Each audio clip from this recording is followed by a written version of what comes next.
Hello Asif Nazrul sir. Sir, আজকে 24 June 2025।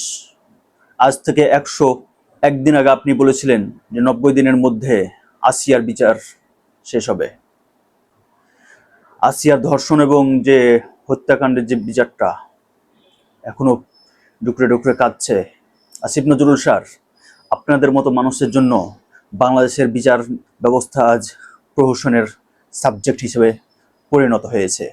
5 March 2025, ছোট্ট বাচ্চা আসিয়া, সে জানে না ধর্ষণ কি জিনিস, কিন্তু তাকে ধর্ষণের শিকার হতে হয়েছে। আকাশ বাতাস প্রকম্পিত হয়ে এসেছে তার আর্তনাদে। অবশেষে 7 দিনের এক যুদ্ধে তিনি পরাজিত হয়ে আমাদের ছেড়ে চলে গেছেন। এক বুক অভিমান, এক বুক কান্না নিয়ে আমাদের ছেড়ে চলে গেছেন। চোখে আঙ্গুল দিয়ে দেখিয়ে গেছে যে বাংলাদেশে কোনো বিচার নেই, বাংলাদেশের কোনো মনুষ্যত্ব নাই, একটি মেয়ে কোথাও নিরাপদ নয়।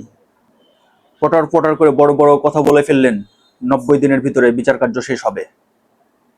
আজকে 101 দিন, আসিয়া মারা যাওয়ার 101 দিন হয়ে গেলেও তার বিচার হয়নি। আমরা বাঙালি কিন্তু ভুলে গেছি, বাংলাদেশের মানুষ এগুলো নিয়ে আর কোনো মাথা ব্যথা নেই। কারণ যার বুকের ধন খালি হয়েছে সেই জানে, যে মায়ের কোল খালি হয়েছে সেই জানে সেই ব্যথা।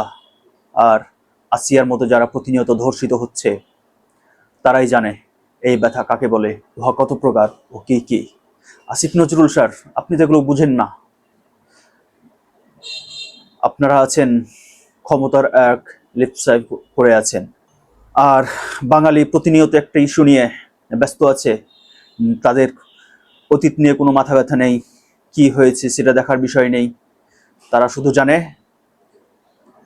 কিভাবে কর্ম করতে হবে এবং কিভাবে খেতে হবে আর কিভাবে টয়লেট গিয়ে তা ছেড়ে আসতে হবে।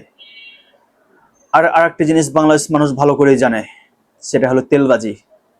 তেলবাজিতে বাংলাদেশ সেরা, এটা বিশ্বজুড়ে তাদের নাম আছে। আসিফ নজরুলদের মতো যারা শিক্ষিত মানুষ তেলবাজকে একটা আর্টে পরিণত করেছে, তা কিন্তু বলার অবকাশ রাখে না। জানি না কখন আসিয়ার মতো ধর্ষিতাদের বিচার হবে। আজও আসিয়ার মতো অনেকে ধর্ষিতা হচ্ছে, অনেক নিরীহ মা বোন। আজ হয়তো আমরা আসিয়ার কথা ভুলে গেছি, আজ হয়তো আমরা তনু হত্যাকাণ্ডের কথা ভুলে গেছি।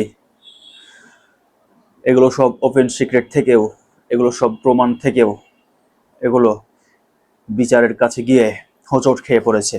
জানি না বাংলাদেশের বিচার ব্যবস্থা কবে নিজের পায়ে দাঁড়াবে, কবে বাংলাদেশের মানুষ একটু আশা করবে যে আজ তারা বিচার পাবে, কখন বাংলাদেশের মানুষ একটু আস্থা খুঁজে পাবে, কখন একটু তারা বিচার ব্যবস্থার কাছে মাথা গোঁজার ঠাঁই পাবে।